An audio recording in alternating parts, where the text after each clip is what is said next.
All right, welcome back to the Hoops HQ show. We're going to wrap it up with our burning questions, starting with the Purdue Boilermakers having lost 3 in a row. Now they lost at Indiana. Andy, what's wrong with the Boilermakers? Braden Smith's not getting enough help. I mean, it's that simple. Trey Kaufman-Wren and Fletcher Lawyer, two anchors, fellow classmates, have been sort of reliable over the last couple of years, and it's not been the case. And they can't rely on Oscar Clough or CJ Cox, these other players, to sort of rise up. And they were supposed to have this big three, and they haven't had it. And that's a problem. I mean, the UCLA loss was winnable. I mean, that game was winnable, no question about it.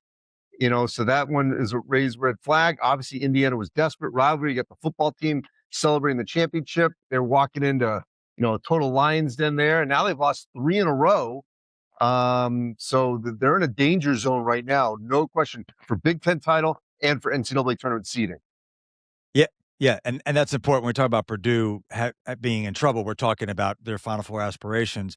I think Matt Painter's caught in a classic situation where he's got a couple of really good offensive players in Oscar Clough and Fletcher Lawyer, who are terrible on the defensive end. Oscar Clough is a disaster when he comes out and tries to hedge out on ball screens. He's got some guys off the bench who are a little bit better defensively, can't score. I know Trey Kaufman-Wren's been banged up all season long, but you hit it on the head. They got Superman and Braden Smith, but not enough else. Okay, Gonzaga, big game at home against St. Mary's, their last season basketball-wise in the West Coast Conference. No Braden Huff. Graham Ike has been banged up for the Zags. Are you buying the Zags at this point? Can they hang on and do what they always do in March? Well, I mean, they have to get healthy. So now that what they have to do, and they've been able to do it to this point, is hold on for dear life in the WCC. Unfortunately, they may have to run the table to get one of those, top 2-line seeds. If they lose a couple of games in the WCC, then they could easily slide down a peg or two. They're still going to be in the top 4 lines, no question about that. They're still going to be in Portland.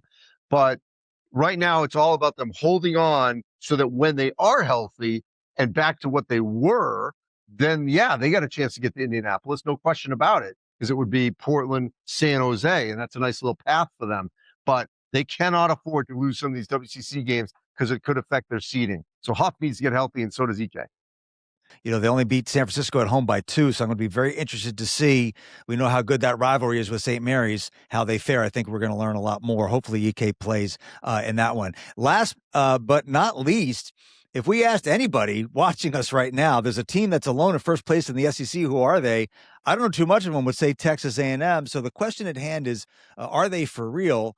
We're going to find out because they're going to have tougher games in a league. But remember, they won that crazy game at Auburn where there was a buzzer beater that was ruled good and then waved off. But they also won at Texas, which is not easy to do. Their only loss in the SEC came in double overtime at Tennessee. I don't know. You buying Texas A&M? What do you think? I'm buying them to make the tournament. I'm not buying them to win the SEC. They did get a little bit of a scheduling favor because their schedule is more backloaded in the league. So they've got confidence. They got a little bit of speed going, literally and figuratively. So we'll see if they can hold on.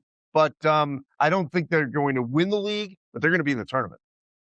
Well, they've got road games coming up, Georgia and Alabama, and then Florida at home, Missouri home, Vandy away. So if they can win 2 or 3 of those games, then maybe they'll start getting people talking.